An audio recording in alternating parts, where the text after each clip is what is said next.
AP deputy CM పర్యావరణ అటవీ శాఖ మంత్రి పవన్ కళ్యాణ్ తన తల్లి అంజనాదేవి పుట్టినరోజును పురస్కరించుకొని తీసుకున్న ఈ నిర్ణయం కేవలం ఒక వేడుకగా కాకుండా వన్యప్రాణి సంరక్షణపై ప్రజల్లో అవగాహన కల్పించే గొప్ప సామాజిక విప్లవంగా నిలిచింది.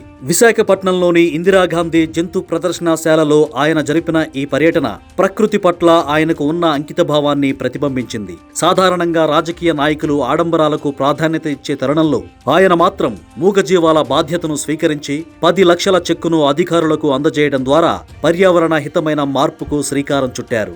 ఈ పర్యటనలో అత్యంత ఆకర్షణీయమైన ఘట్టం జిరాఫీల దత్తత. జూలోని 2 జిరాఫీలను 1 సంవత్సరం పాటు దత్తత తీసుకున్న పవన్ కళ్యాణ్ వాటి పోషణ, వైద్య ఖర్చుల భారాన్ని తానే భరించాలని నిర్ణయించుకున్నారు. జంతువులకు స్వయంగా ఆహారాన్ని తినిపిస్తూ ఆయన గడిపిన సమయం అక్కడి వారందరినీ ఆకట్టుకుంది. కేవలం ఆర్థిక సాయంతో ఆగిపోకుండా జూ పార్కులోని వన్యప్రాణుల మౌలిక సదుపాయాలపై కూడా ఆయన సమీక్ష నిర్వహించారు. అందులో భాగంగా ఎలుగుబంట్ల కోసం ప్రత్యేకంగా నిర్మించిన ఎన్క్లోజర్ను ప్రారంభించి ఇతర క్రూర మృగాల ఆరోగ్యం, సంరక్షణ చర్యల గురించి నిపుణులైన వైద్యులను అడిగి తెలుసుకున్నారు. ప్రకృతితో పవన్ కళ్యాణ్కు ఉన్న అనుబంధాన్ని చాటి చెప్పేలా బటర్ఫ్లై పార్కులో జరిగిన సంఘటన ఒక అద్భుత దృశ్యంగా మిగిలిపోయింది.